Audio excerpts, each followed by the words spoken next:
So, Coté, you seem like a guy who has good social skills. You're a good listener. You ask good follow-up questions. People seem to like you. When I talk to you, you like look at me, you laugh at that. Go I didn't on. say they do like you. I said they seem to like you. But, well, I guess, do you agree? Do you think you have decent social skills? Is that like, do people like you? Yeah, without overcomplicating it, yes. Okay. So now the follow-up question is, has that always been the case? Like, was that easy for you to become a social being? Were you like popular in high school, or at least among your friend group? I know we were all some flavor of nerd in high school. But were you popular nerd? I think I was maybe a mid-level. I was in the middle. I was average. I was not like the very popular people, but I was not like, the people who, are not popular at all. And I was not in any of the what's the word I'm looking for? Not clique, not cult, but the like, I was never in one of the subcultures, like the theater kids or the band kids, or like, I was definitely not athletic. I don't know if you would have ever guessed that. But like, and I never and I wasn't, so I also went to, as I think we've said before, I forget what it's called now, but in Austin, the Science Academy.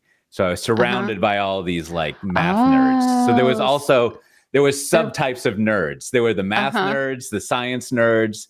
There were like what we would call like the golden boys, who like were on the football team, but also really smart. Right. And like, so there was actually, I don't know. I always don't trust, I'm overcomplicating the answer, but I always don't know how to evaluate this in my high school context.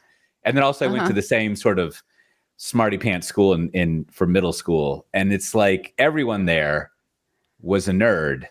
And so there were different, levels of nerddom and things like that, which is different. So you were medium good at it. And now maybe I would hypothesize that you made a career out of being pretty socially gifted. So how did you ramp up your skills? How did you get your social skills? Well, I think there's two things that I did. This is the most helpful and also nerdy answer is I read a lot of books about communicating and talking to people. I think in the late 90s and early 2000s, especially once Amazon came around, I would actively search for and read any book I could about like communications. And there's two, I don't remember the title of the second one, but the first one is, I can't remember that one either, but what's her name? She's this professor, and it's something like How Men and Women Talk. And she's written all these books. Like she studies like gendered communication. And I think it's from the mid 90s. And it was like, that was one of the first books I read. And it was just like, you read these types of books in this field of knowledge and you're like, I didn't even know this was a thing, right? Like it was amazing. Like I think for example, all of this stuff is stereotypes. It was written in the 90s, et cetera, so forth, blah, blah, blah. But like it pointed out the thing that male communication is always offering to fix things. And women communication is kind of like, I don't give a fuck. It didn't say it that way. Her name was Deborha Tannan, right? And so it was like communication in the workplace. And, it was all these different scenarios, how things conflict. And then there's I was always looking for a book on small talk. And I think I finally found one. There's one book I found on small talk that was actually just like this 60s or 70s socialite telling stories about how awesome she was, which is a total letdown. It was not actually how to have small talk. But there's other books I got that, are about small talk. And then that gets you into like some like pseudo psychology books, like it just stuff having to do with communication. Then finally, in the book area, I read a few books. There's always like the former FBI hostage negotiator who writes books about how to talk to people. And I read some of those books. Yeah. And the summary of all the book knowledge is like, you listed all the stuff, right? Like it's easy to seem like you're doing everything and to kind of go through the motions of like, you should listen to someone, don't interrupt them, maintain eye contact. If try to mirror their gestures and their positions, don't cross your arms. In fact, this crossing the arms thing like plagues me to this day. because like I don't think it's actually as bad as I imprinted on it being when I was like, 17 and 20 reading these books. And it's like really comfortable to cross your arms. And it's really uncomfortable to not cross your arms. And so now I never cross my arms and I'm always like fidgeting around. So I relate to that. I think I'm different in some ways, but for one thing, it took me until later in my life to figure out, books are the answer. But I was I went to a normal high school and I was very, very, very shy. And I wouldn't be recognizable to my young self right now. Yeah, I could see that. And then I read How to Win Friends and Influence People. Sure, and instead of bopping around and reading lots of different books, I just read that one over and over and over again until I got it down. Yeah, I mean, if you're going to read one book, that one's pretty good. It's just, although I notice you don't do the thing that you do it at the beginning of our cold open because that's kind of the setup to say my name. But I don't see you going around about like being like, yes, James, that is interesting. Oh, Jennifer, I love what you're saying. Like you don't really repeat people's names very much. I do it a little bit, but tastefully, because when someone says my name too often, I'm like, what do you want from me? Leave me alone. Exactly. And then just to round out, I said there was two things. And then let's just call it in my professional life. So like when I became an industry analyst in 2005 at Red Monk, I sort of just was like thrust into talking to people and I just had to figure it out. And then I just forced myself to go speak at conferences. And then what else? Oh, well, also I've been to media training like 2 or 3 times, which is an interesting experience if you've never done that. And then finally, I think unintentionally, since I've been doing podcasts since 2004 or something, you sort of eventually just learn how to talk without really being there. Well, I don't know.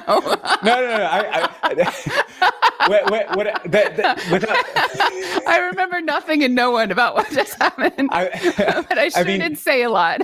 That's kind of thing. Without being there is the wrong way of putting it. It's more like it's more like riding a bike, right? Like whenever you ride a bike, like I don't know about you, but I don't really think about like down, up, turn, balance, right? Like you just kind of like it just happens. And I think that's like since I've podcasted and done videos and all this stuff so long, like that sets you up for just like, as I've just demonstrated, just talking nonstop. Like it's pretty easy.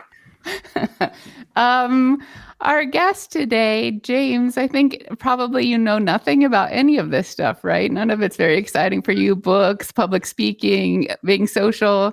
No, none of that stuff. No. Introduce yourself, please, and tell us who you are, what you do. The fact that this is all just open with like 10 minutes talking about books is like, yes, the complete opposite of what I've just said. Actually, that's super exciting. Hello everyone. I'm James Eastham. I'm currently a developer advocate at Datadog. How far back do you want me to go? Do you want like the full spiel of intro, or do you want what I'm doing now? Where do you want to go with this? Whatever's interesting, just don't bore us. Whatever's interesting, don't bore us. Okay, let's go all the way back then. We got like the Dorothy Parker of podcasting over here.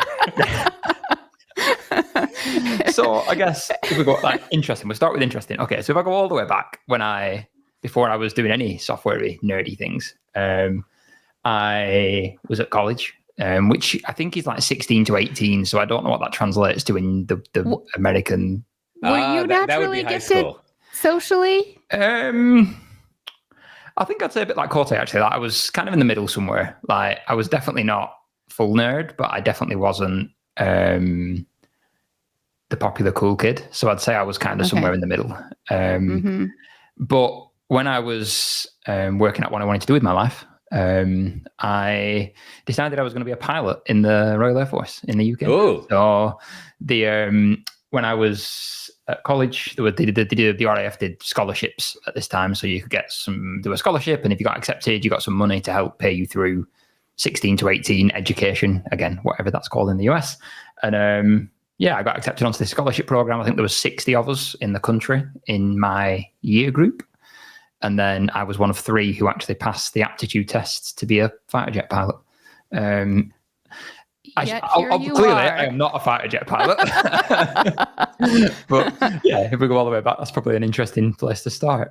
Yeah. What happened? So this was around the time. So as I was just finishing college, there were a whole bunch of budgetary changes in the Air Force. So I think let's say the passing mark to be a fighter jet pilot was 150. I think I got 152, and they bumped the aptitude up to 1, I think it was.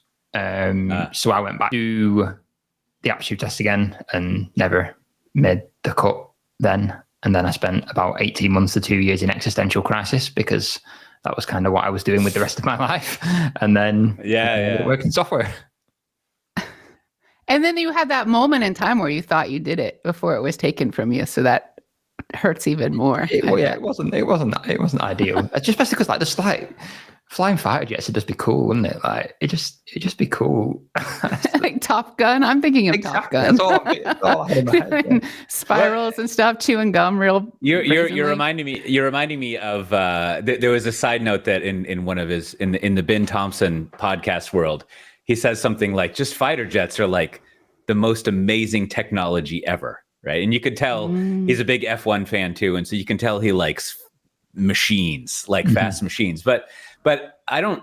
My grandpa was in the Air Force, like flying B-17s long ago, so not fast. But I never inherited this like fascination with machines, except computers. And so, like, what is it about like a fighter jet that you're just like, that's what I want to do? Like, I mean, you got to really want to do that to like, you have to be obsessed with it or something. There's I mean, I think part of I was always interested in, well, I did like physics, maths, all the nerdy subjects at school, and like planes just even now I still watch like a jet take off and I like a big jumbo jet, and I know all the physics, I know, and I'm still like, this thing should not be possible. Like it just physically shouldn't be possible for this thing to be in the air. So I think there's an element of that, of just like the, what's the word I'm looking for? The sheer technological marvel of the fact that these things can just fly around. And then you add the fact that fighter jets shouldn't actually physically be able to stay in the air. Like it's all the software, all the computers on board that kind of keeps them mostly in the air. So you've got all this cool technology and then they just go fast, and it's just, I don't know. It would probably have been really boring because there's not been any great reason to fly fighter jets. Thankfully, of course, like this is a good thing. This is a positive thing that we don't need fighter jet pilots really. But you know, something about it that was just got exciting.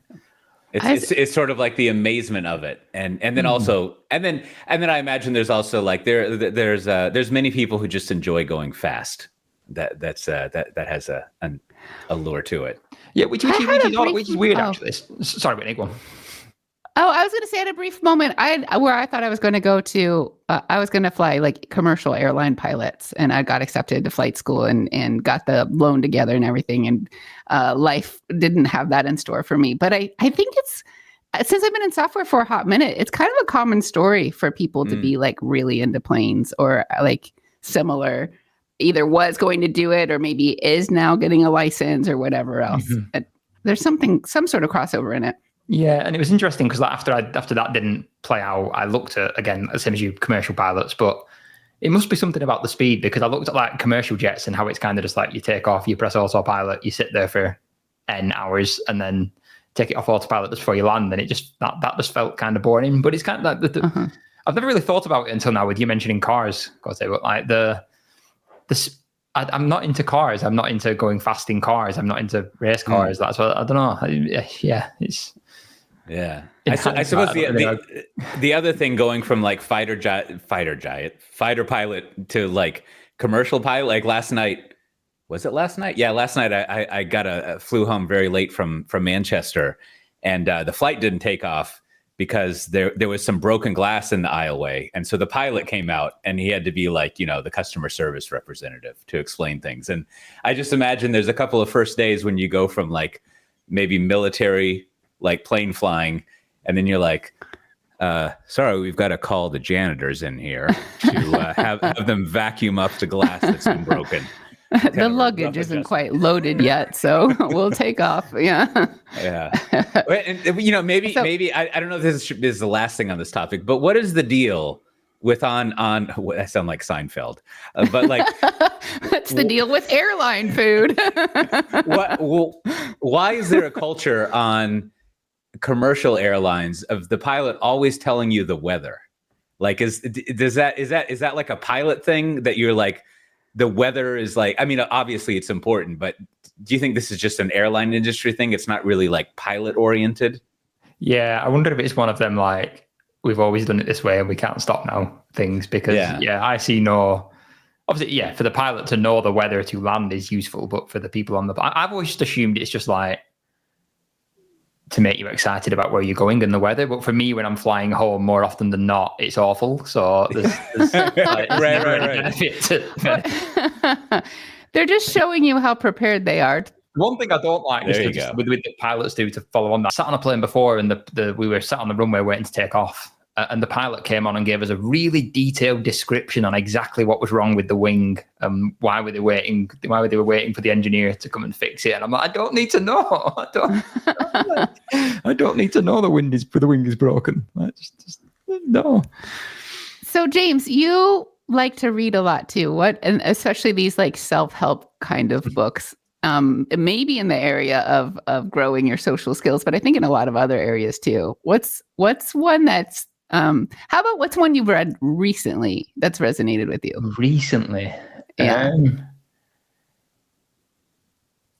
I've just finished reading a book on evolution. So there's a guy called Richard Dawkins who's commonly touted as not the modern day Darwin. That's probably a bit strong, but he's quite a big thinker in evolution. And actually the reason I found it interesting was not necessarily like the evolution side of things. Like obviously there's lots of different opinions about evolution or not evolution, but actually the way some of the stuff in the book applies to lots of different areas of the world. So like one of the examples it gives in the book is what was the name of it? It was a type of evolution or competition.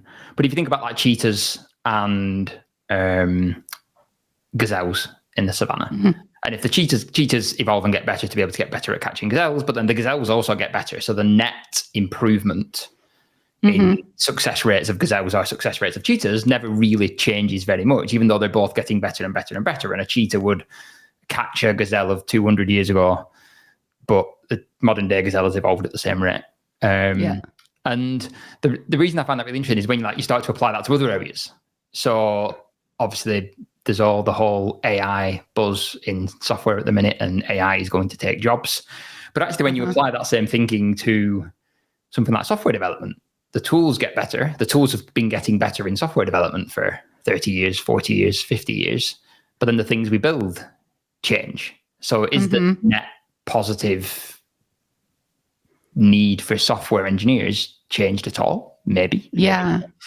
So yeah, I've heard the saying that AI is not coming for your job, but someone who knows how to use AI is, and that resonated with me. Yeah, absolutely. But I think I think there's still going to be need to someone to use the AI and do the things. So it was really interesting just taking these more sciencey ideas and applying them to other areas of. I don't know. It's one of the really cool things about books, isn't it? Like taking the things you learn and then being like, this pattern matches somewhere else. I think you just described aging. That's what it is. Is your AI example, is that taken from the book, or is that using principles from the book? This is absolutely a book on. It's very strong. You're strong opinionated about evolution. Darwinism is the one true way of how we got to where we are, and there is no other way, and here are all the reasons why. So it's quite a strongly opinionated book, I will say. But the examples in the book are all your more typical evolution type things, like the cheetah and the gazelle. In life in general, what's a book that's shaped who you are? Oh, the shit! No, we're not breaking me in easy with these questions. Book that shaped who I am. So there's two. Can I have two books? Of course. You're a complex human.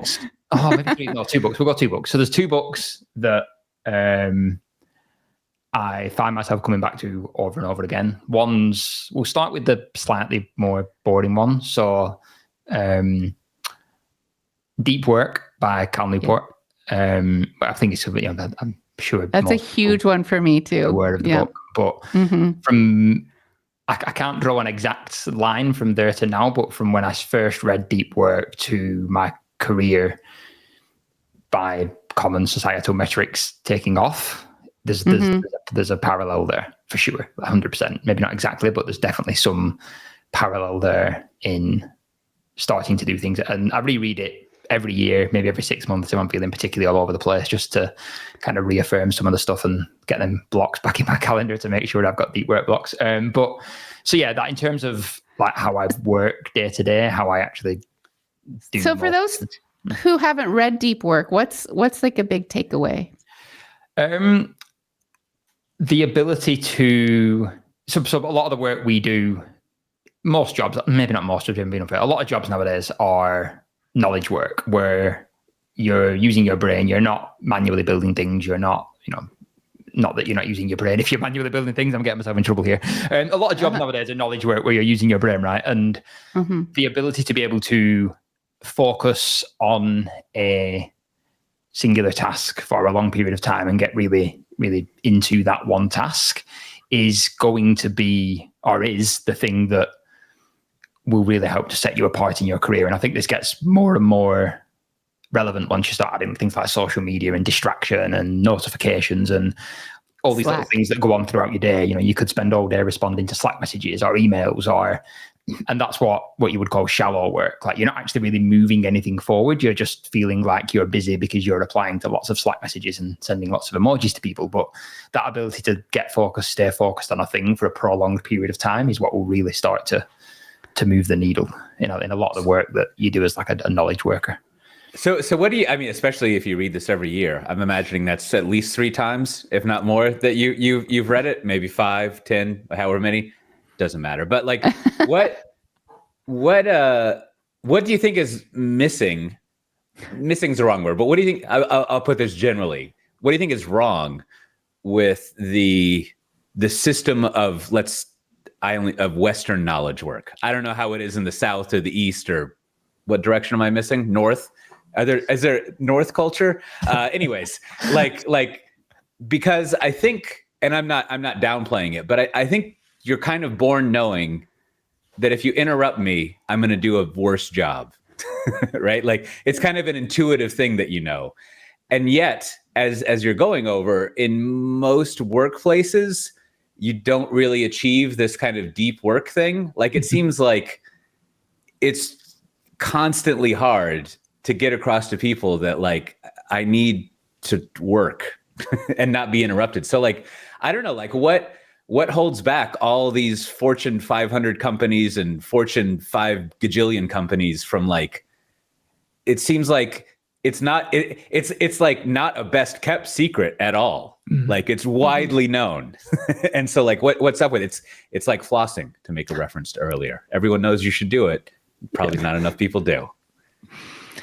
My brain goes in 2 directions when you say that. One is the kind of probably slightly cynical capitalistic view of, hey, we need to know what our workers are doing at all times. The other way my brain goes is, I don't know, another book that, this isn't one of my 2 books, by the way. I'm not answering.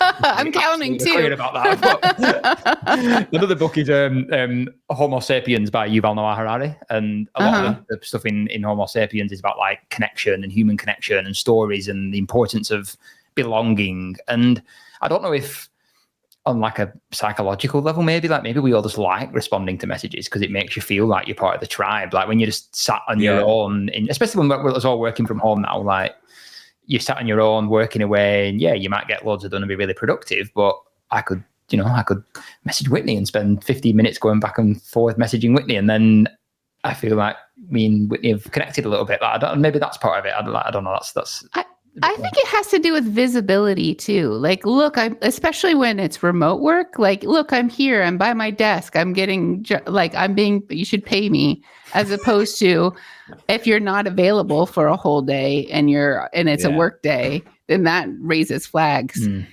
there's probably something to like, okay, if we made our company policy that we want everyone to go dark on Fridays, who's going to really use that for deep work versus who's not? Like, is there a way to like earn the right to do deep work because I think that's what stops companies from just blanket giving it.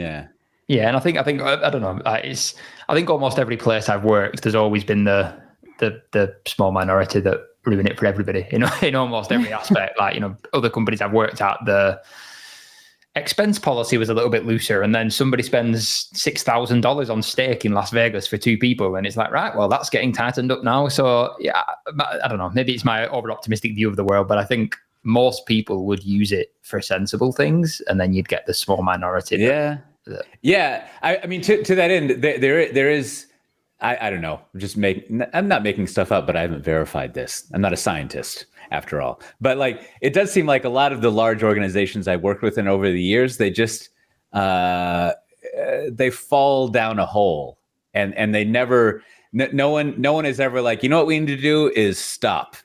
Right? Like everyone's complaining about back-to-back meetings and like this, that, and the other. And like, we're always making slides that basically are a Gantt chart, or every slide, we always have a status meeting. And like, at some point, it seems like management has to come in and be like, this is crazy. Let's just all not do anything for a week. Right. And like, let's actually do what we say we're doing in the slides. But like, I don't know, it's hard to escape from that once you get to it.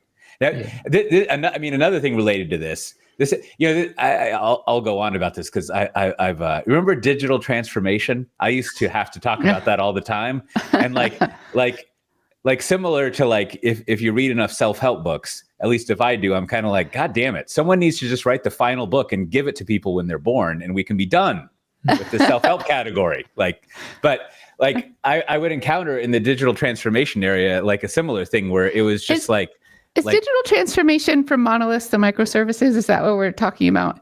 It's more at least the area that I would be working in, and I've kind of forgotten my point. And I realize now, so we'll see if I can rescue it. But like, great. But it was more like in this 2012 to let's say 2017 to make a really weird.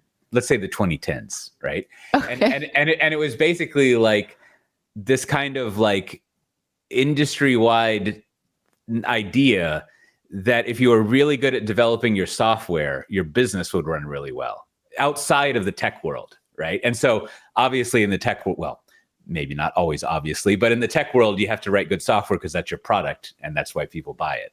But like, for example, and so you can tell like nowadays, most all banking software is really good compared to what it was in maybe like 2009. And so it's like that change in thinking and how you change the organization over and how you do software, like that's at least what it was.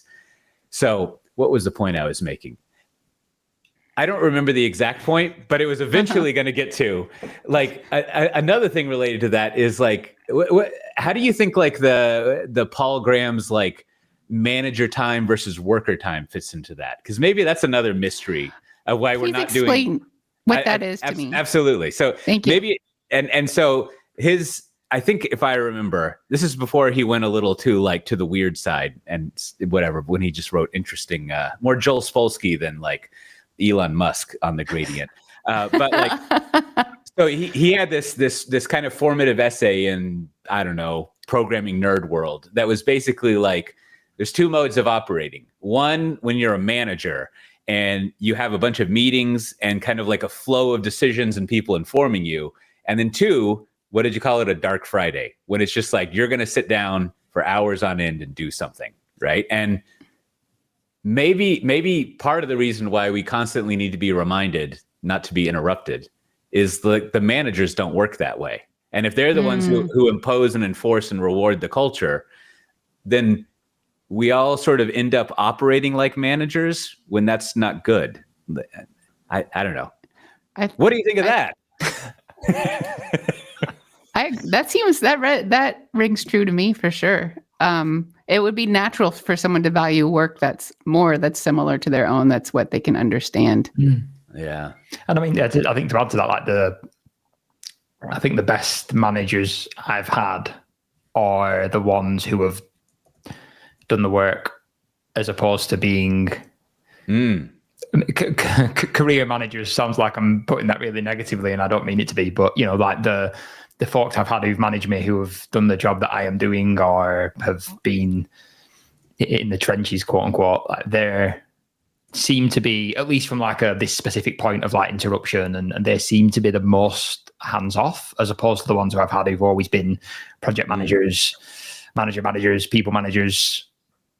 I would definitely resonate with what you've just said, Coté. So because there are jobs where you don't have that deep work, where you don't need it or don't want it. Like that's just not your thing. You're and product manager might fall under that too. Well, to that end, Whitney, like you've been a waiter. Like, does a waiter do deep work? No. Just no. There's like a cool just no.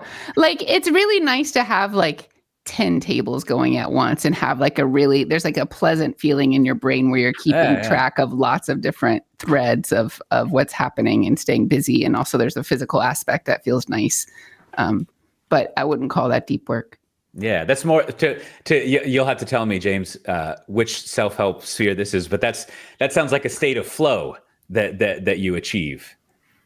Yeah, I guess flow state without deep work. Because I'm not thinking about new things. I mean, I guess like naturally I'm like, oh, it's slightly more efficient if I pour the water this way than like this, like it got to that level of granularity when I did that job. But really in the end, your deep work, I think ends more with creating something than being a server does. Or okay. You're creating enjoyment in people's lives. I love eating, so I'm waiters and waitresses bring me a lot of joy. Like that's a noble profession. It is. I enjoyed it. Yeah, not to say I didn't. I'm not. It's good. So what's the second book, James? Oh, the second book. The second book is Meditations by Marcus Aurelius. It's a bit of Stoic philosophy. There's a few of the old Stoic philosophers' books that I normally have lying around that I pick up and dip into every now and again. But that's the one when I think that's probably the first like proper and it's not, I mean, I don't know if either of you have read it, but it's not the kind of book you would sit and read end to end necessarily. But that's the first book that I picked up. I'd seen it referenced in a lot of probably self-help books actually, and picked it up and dipped into it like, sorry, go on. Define Stoicism generally. Stoicism.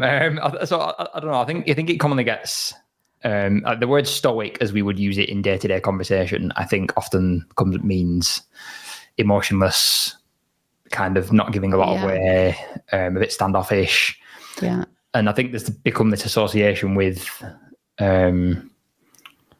it just meaning, emotionless. And it's not necessarily that, as at least the way I understand it. The way I understand it is that it's not about being emotionless. It's about being conscious about what is in your control and not in your control, and making sure that emotion is directed towards the thing that is actually important. Like, is the thing you are angry, sad, disgusted, etc., about actually something that you can change, something you can control, or is it just you're just getting mad or angry or sad for no apparent reason?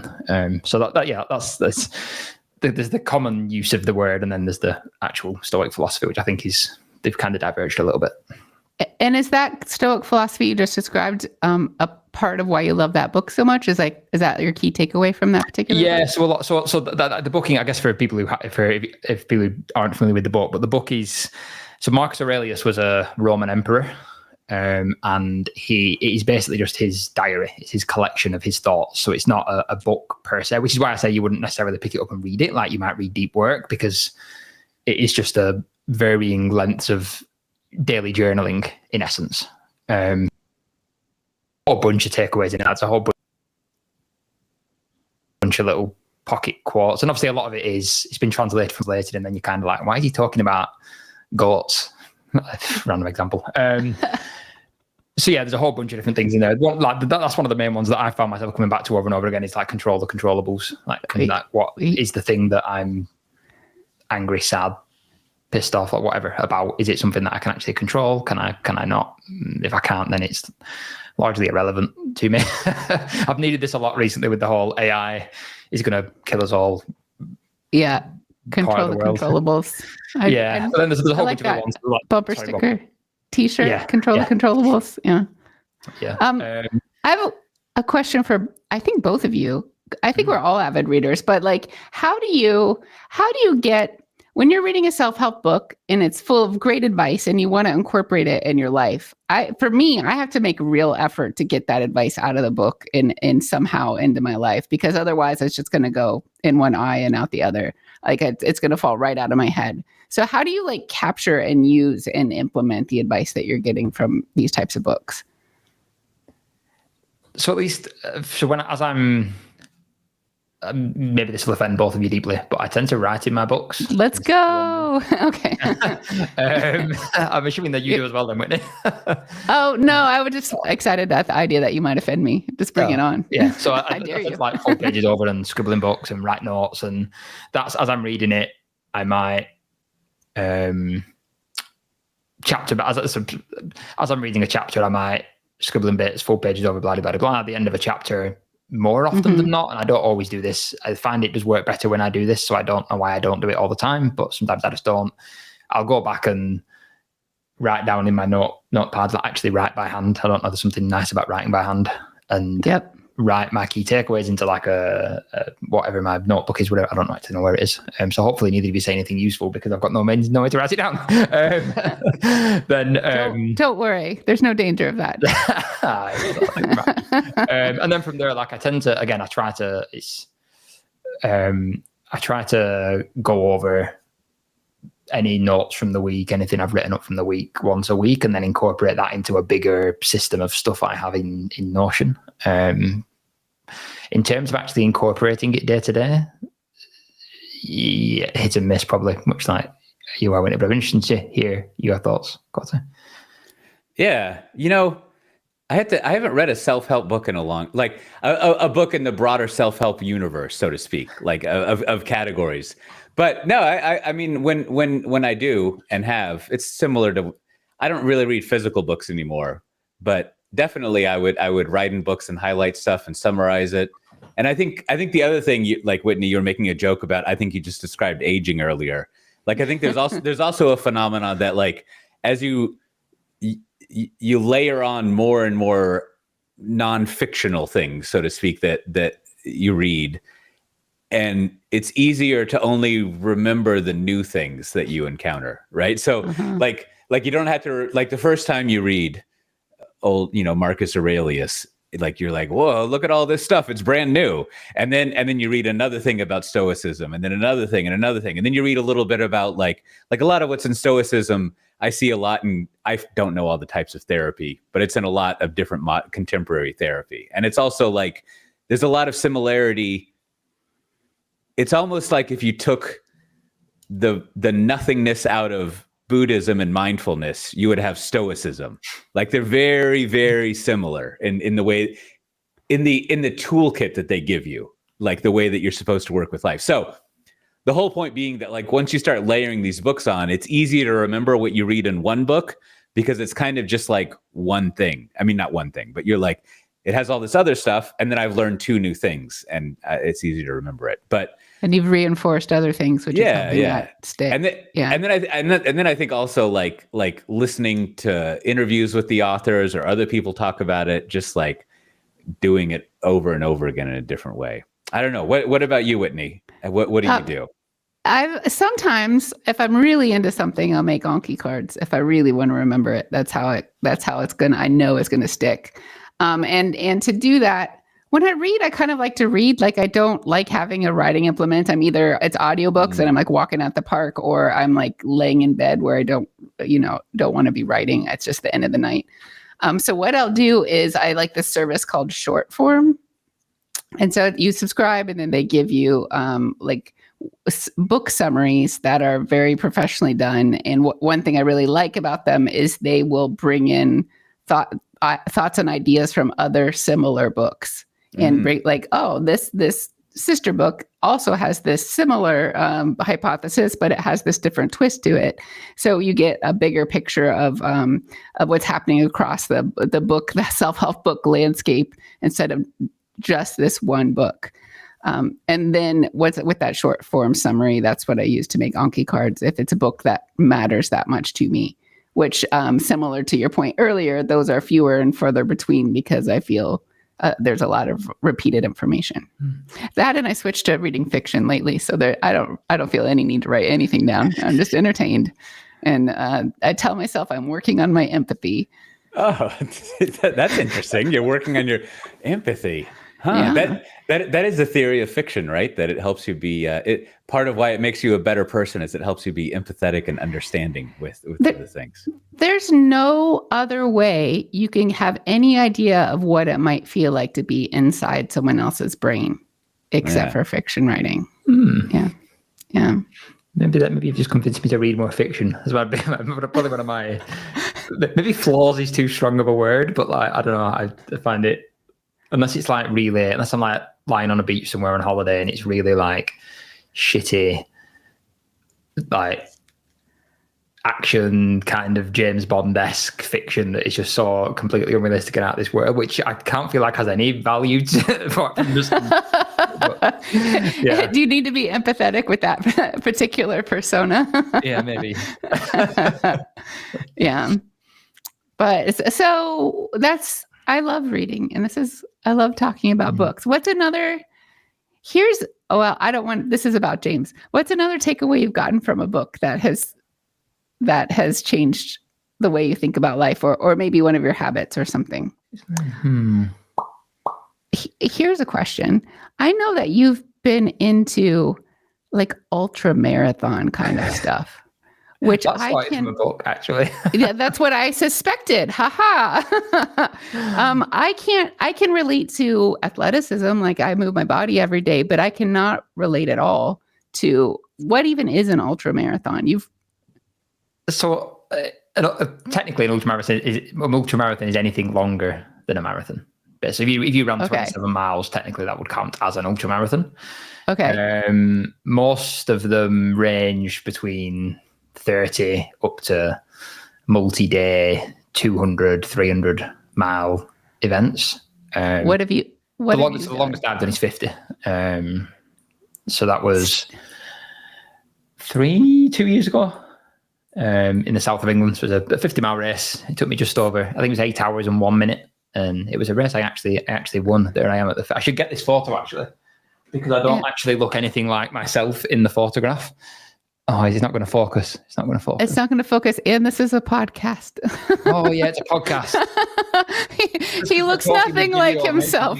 Well, if people want to see it, we do post them in YouTube, so you can go to around 42 minutes in the YouTube video. That's where I've seen. I've looked at the YouTube. That's where I was like, maybe this is a video podcast. Oh, well, that was a failure. There's a photo of me at the finish line with my dad, and I don't even look like myself. Like I look at it and I'm like, that isn't me. So yeah, but that came from a book called Born to Run, which a lot of people reference as the book that made them want to start running. It's like quite a well-known book, at least in the running community, as like it's quite inspirational and makes you want to get out. Did you run a little bit and then read that book and then like, that's it, I'm doing 50 miles? Yeah, so I ran. Yeah. So that's actually a funny story. So I've always been reasonably fit, athletic. I ran cross country in school. So I've always been like reasonably fit. And then it was actually at the start of COVID, I was living in the south of England and I broke up with my girlfriend at the time and moved back in with my parents. And I literally moved back at 31, moved back in with my parents. And I'm like, right, what can I do to get me out the house for as long as possible, because I'm living with my parents. So I was running again. That's not just like sitting around drinking or like doing something less noble. I guess. Well, yeah, maybe that would have been a better option actually to sit. Yeah, that could that. So I think you just answered what one of my questions was going to be, because it's like part of what I can't identify about it. For one, it seems like it could get really, really, really uncomfortable, which I actually like a little bit of type 2 fun, as they call it, but like that degree, I'm interested in like what motivates you. But also one reason I think I'll never do anything like that, besides the fact that I'm 46 years old, is that it just seems like such a time sink. Like it seems like you have to absolutely center your whole life around this. Everything you eat, when you wake up, like, is that true, or is that true? Yes and no. So yes, you need to do a lot of exercise to be in a physical shape to get through an ultramarathon, but it's not crazy. Like it's not any more or less than training to run a marathon, which again is a time commitment. So there's absolutely a time commitment to it. But like, back when I was working with a coach at the time, so I'd go out. I'm just trying to think what my week was. I'd run for 30 minutes on a Monday, maybe an hour on a Tuesday, hour and 15 on a Wednesday, Thursday off, hour and a half on a Friday, 2 to 3 hours on a Saturday morning, and then maybe another 90 minutes on a Sunday. So, and that got you to a place where you could run 8 hours. Mm-hmm. So here's the funny thing with ultra running is the running part is interesting because there's a lot of it is like you hit the slightest bit of incline uphill and you would walk mostly. You'd eat a lot. It's like a walking buffet. So like the running part of it is less. More often than not, the people who win ultramarathons are the people who slow down the least, as opposed to the people who run the fastest, because inevitably you're going to have to slow down at some point because your body just is like, nah, I'm done.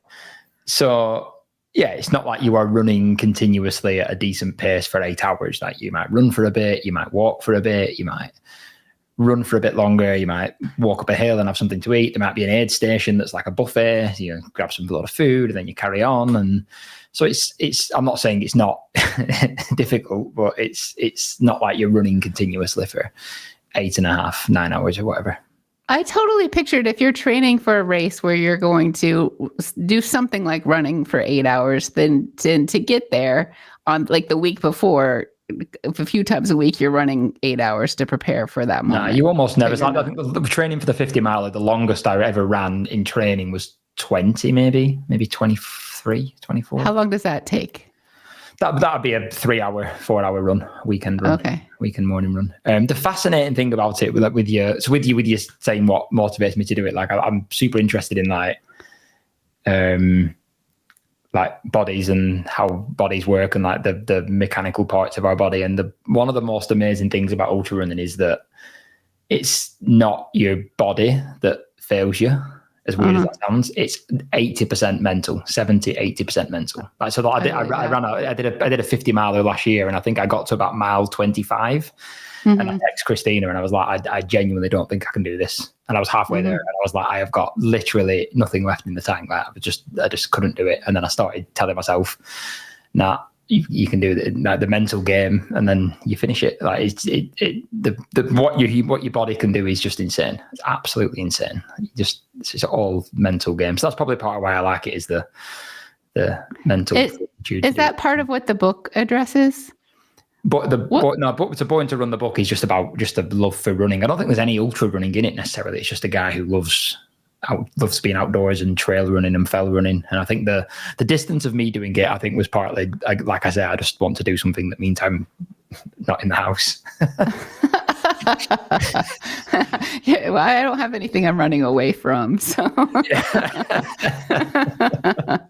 and actually, I rescind my 46-year-old comment from earlier. I think I could do it at 46, but definitely I just don't know about the time commitment. That's the thing. And maybe I think it would be healthy for me to learn some of the mental tricks or mental recognizing a bad pattern, how to replace it with a good pattern type of stuff more overtly. Because I know it in theory, but I went to Patagonia and did like 20 plus mile hikes on a day and up mountains. So, and I didn't train all that much for it. I do daily walks of 3 or 4 miles. And I had similar feelings, like, oh, there'd be moments where like, there's no way I can do this. And then next thing you know, you're there. And it's like, I totally did it. There's a theory. So once I got into all this, I started reading books about endurance sports and endurance like that. And there's a theory. It's called the central governor theory, which is basically that when you start to feel like your muscles hurt or you're tired or your legs are hurting, you've still got tons left in the tank, so to speak, but your brain, the central governor that's telling you that your body is tired, even though it actually isn't, as a way of self-preservation.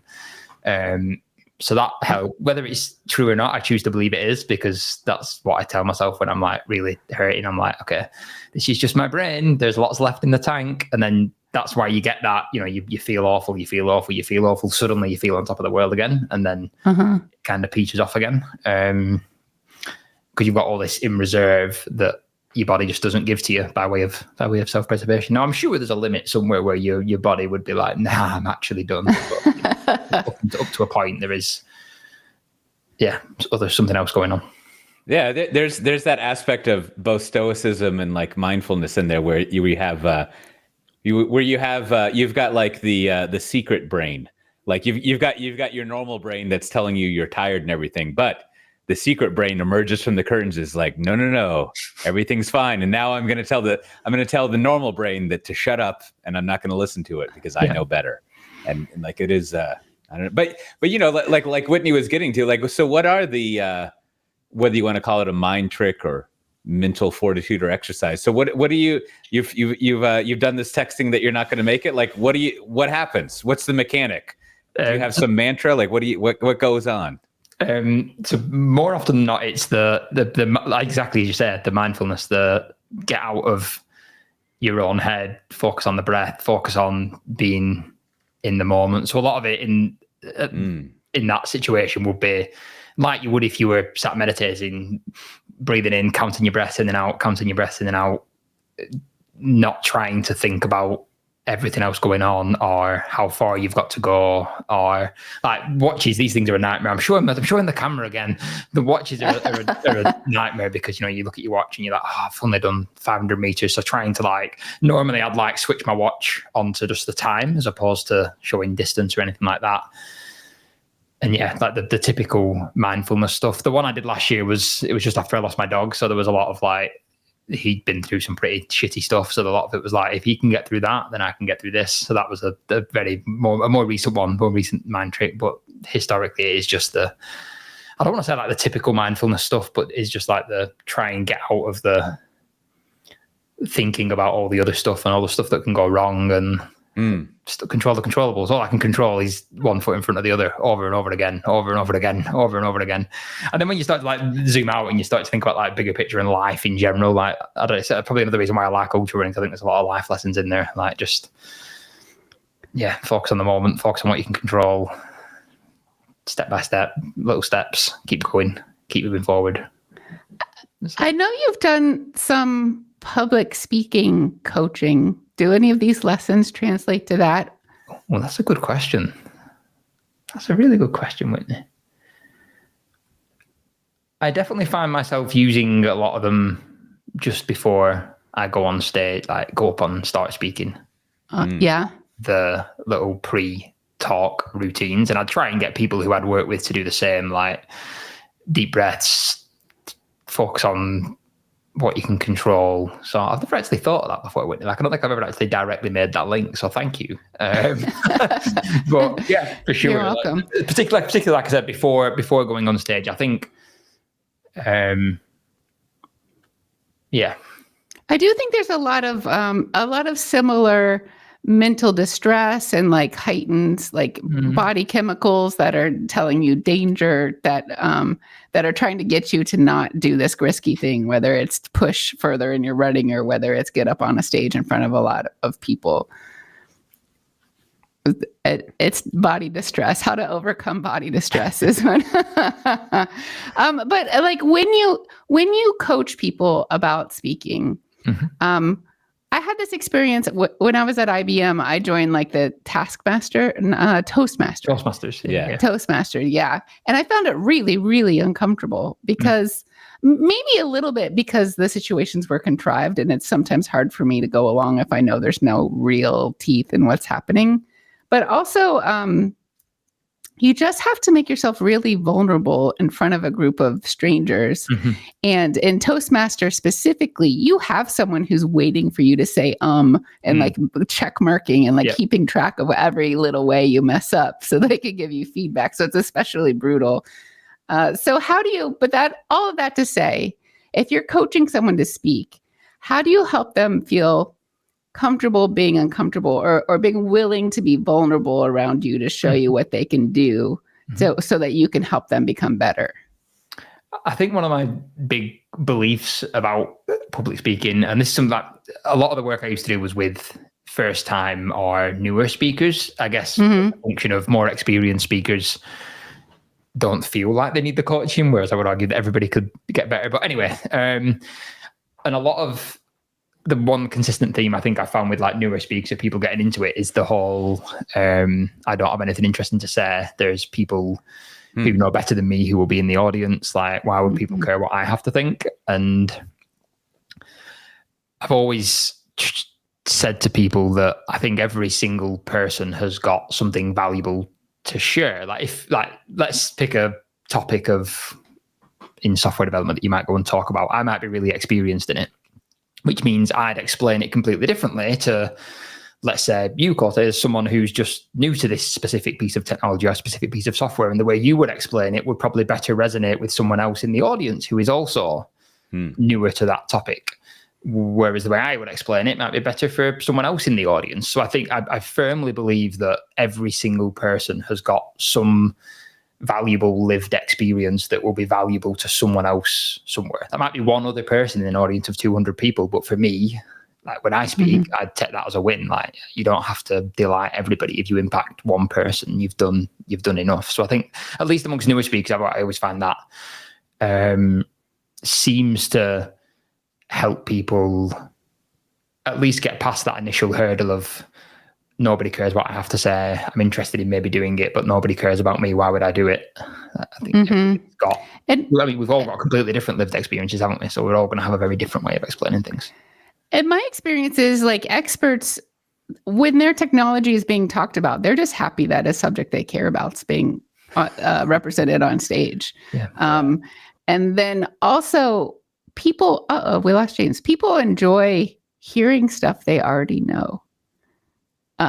Which I think back to, like, when I've listened to stuff and like, oh yeah, I do like having my knowledge confirmed. Like, I would be bored if it was an entire presentation of things I completely know. But here and there, hearing what I know feels good as a audience member. Yeah. And you have that reinforcement. I can edit this part, so we don't have to pretend like he's not here. Although it'd be great if we left this part in. Maybe I'll do that since he dropped out. James dropped off the screen. We lost him. Oh, wait, it says he's joined. I'm the one not paying attention now. Here we go. Here we are. Sorry, that took me a little while. I can't hear you. Can you hear us? We can hear each other. Yes. That's great. So, funny story. I have Wi-Fi enabled plugs, and I'm never normally working this late. And all my plugs in my office go off at 9 o'clock. That's fun. So everything has just turned off, and then I was like, shit, I don't know what's just happened. Sorry. That's fine. I think about that kind of home automation all the time, but then I think, well, what if I want to watch a movie at 1 a.m.? Like, then what do I do? Yeah. You're trying to block your kids from using the internet at night. Yeah, it's particularly one of them who enjoys staying up all night long, as that song goes. Have you read Stolen Focus? Have you read Stolen Focus, James? Is that? Yes, no? I have. I think so. I think after reading Stolen Focus, I was on a kick of turning my router off overnight and stuff too. Yeah, is it the one that's about technology and phones and distraction and? And I got what's called a K-safe, where I could like lock my phone into this plastic container and put a timer on it, and it literally can't get inside of it until your timer goes off. Yeah, I definitely like the idea of that kind of stuff of like turning off devices for, having an evening, a day, a full day, one full day a week where your device gets locked in a drawer or something like that. Like, I definitely like the idea of it. I don't know. I just always find practical life gets in the way. That brings up something again, bringing up the kids. I was thinking about yesterday, which is when was the moment for both of you where you were like, oh, it would be a good idea to not be on my phone all the time.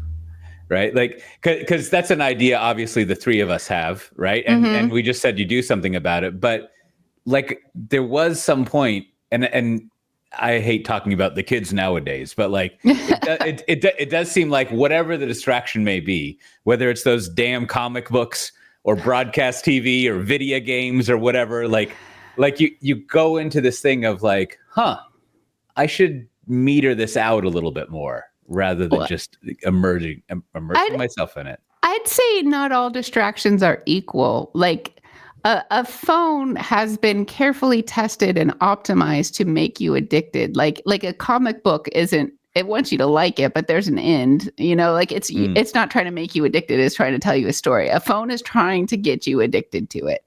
So what the Stolen Focus book said that resonated with me is like, you're not going to, like, you only have a finite amount of willpower, and that gets depleted as the day goes on. And that idea comes up in Atomic Habits. It comes up in Deep Work. Like, that's a repeating idea. And so the idea is you can't win against your phone. Maybe in the morning when you're strong, you can, but you can't keep it up the whole day. Just use pre-commitment to lock it away, or turn off your internet, or install certain blocking software that blocks the apps that addict you. And then it's out of your hands. Then you don't have to have the burden or the guilt of using it. Yeah, I've started trying to kind of to that point, Whitney, like, you're never going to win. And it's kind of nice. Like, there's a reason the dopamine hit you get of seeing social media is kind of nice. That's kind of why it's as addictive as it is. So I've started trying to have a separation in that I have nothing on my actual phone, like WhatsApp, the messaging apps, and even them I've got notifications turned off. Blocks stuff on my laptop, but my iPad is kind of my news / social media / so it's not the complete cold turkey, if you will, but it makes it much more intentional. I'm stood in a queue in the supermarket and actually, I can't even check my phone. That feels like, at least for me, it feels like a nice balance. I feel like I have definitely read Stolen Focus, because I was thinking about something when you asked the question, Coté, about like, when was the moment? And then you give your answer, Whitney, and I was like, that was the moment. So I'm sure I have definitely read it. Could you describe? But I was like thinking in my head, so I must have read it at some point. Yeah. The moment is accepting I can't do it on my own. Yeah. I think, that I don't know if this is true, but I feel like the idea y'all were going over is maybe one of the last 3 self-helpy notions that was novel that I encountered, is that idea of like your fuel supply running out, whatever it is, like your willpower, your willpower. Yeah. It is an interesting, like, historically, like, a lot of authors would write in the morning completely isolated and then just give up the rest of the day. Right. And they just would like know their energy was there, whatever. But I don't know if that was ever really codified into a human, I don't know if the people in 838 were like thinking, my willpower is about to run out. That's why I have beer for lunch. I've used it all. Like, anyhow. Well, both of you make a lot of videos, and you make a lot of videos too, James. And I was scrolling through your videos, and you've got an interesting progression of thumbnails. Like, and I think you've recently been doing the thumbnail where there's your head astonished at something. Right? Like, very popular thumbnail thing. And since, if you scroll through the archive of your videos, you can see this evolution where you're kind of like changing your style of thumbnails around. Right. And like, I don't know. I'm not, whatever. It's a safe space to say things both ways. But like, I don't really like those thumbnails, but it seems like it's what you have to do. So like, and Coté's saying, not yours in particular, like in general, just everyone, style right. of some thumbnails, A, and B, I want you to know that Coté makes that style of thumbnail too. I do. No, important. Exactly. Yeah. And so it's more of at some point we arrived at some of the ideal typefaces, the size you would print them in a book, like, you don't want them looking like heavy metal band t-shirts, right? Like, and is like, are these thumbnails just like the apex of what you have for browsing thumbnails, or like why are they so predominant that we all kind of end up doing them? It's because I don't like looking at them. They just seem weird, right? Like, and I mean, I'll go on just a little bit, but what's the word where someone, it's not campy, but where someone is consciously doing something that's cheesy. I mean, that's kind of campy, but it's artifice or something. It's very like, so someone will have a video on like, you're doing CI/CD wrong, and they're all like looking shocked at it. And you're like, this person's not really shocked about it. Right. Like, and the clickbaity titles too they're just a thing now. Like for a while I fought them, like I'm too, like I want to respect my viewer more than to give that title, but that's the SEO that makes it come up in the algorithm. And at some point you accept that you're not even making videos for people. You are, but for the people to find the videos, you're first making it for the algorithm. Yeah, I had that idealistic view for a long time. I'm just going to make videos but then after like so many months of making videos and they just disappear into the void and nobody watches them, then there's definitely that tension somewhere, isn't there, where it's like, how do you optimize for the algorithm without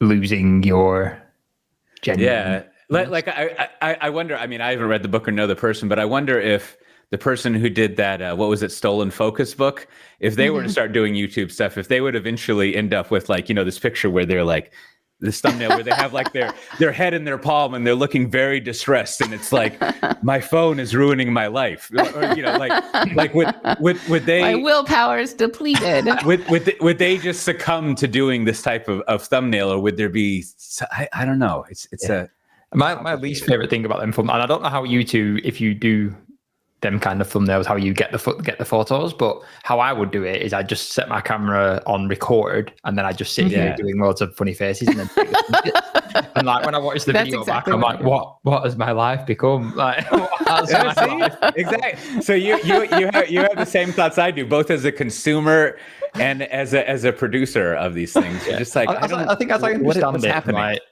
reading books about YouTube, it's to do, there's some psychology element of a face that shows stronger emotion triggers a reaction in the viewer, which then causes them to want to click it more. But it seems like it's having the opposite effect here with us. So maybe that isn't always true. That's strange. Like the short form stuff is another one that, like, I don't know, like I do. That's another thing that I do because that's the thing now. Like all the cool kids are watching shorts, but. Do you think that's true? Let me rephrase that. Do you think that is as true as it has been over the past years, or do you think is it maintaining, or is that changing?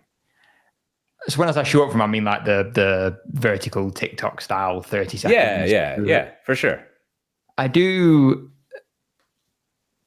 think amongst younger the kids nowadays, just to use that phrase, I think there seems to be an element of that becoming more popular as a form of consuming content. Like the pushback I have, I think, is I don't know, in the kind of work we do, I don't know how much you can valuably get across in 30 seconds. Exactly. Like that's the and I do these videos, like I create these short form videos, so like that's the concern I have with it, is like, if I'm condensing something like Event of an Architecture down into a 30-second snippet, like what value is somebody actually getting from that aside from I mean, I guess you could say like, here's one cool trick to show hidden files in your directory, like you could do things like that, but I don't know. And I guess for like, so I was having this exact conversation with someone on Discord recently, and his counterpoint was like, if I'm going to look for a very specific thing, and he gave the example of like, I'm trying to fix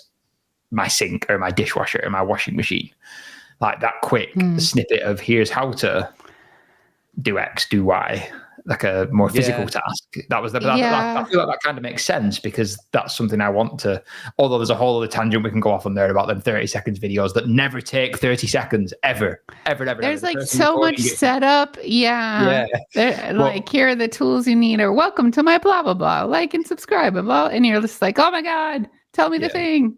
Yeah. Well, speaking of telling you the thing, You've been told many things in this episode, another episode of Software Defined Interviews.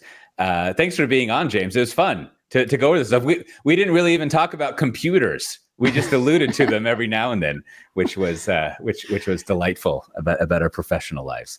But if you wanted to, however, we just went over, my personal tour of your thumbnail history, kind of an archive of it. You actually do have a lot about computers.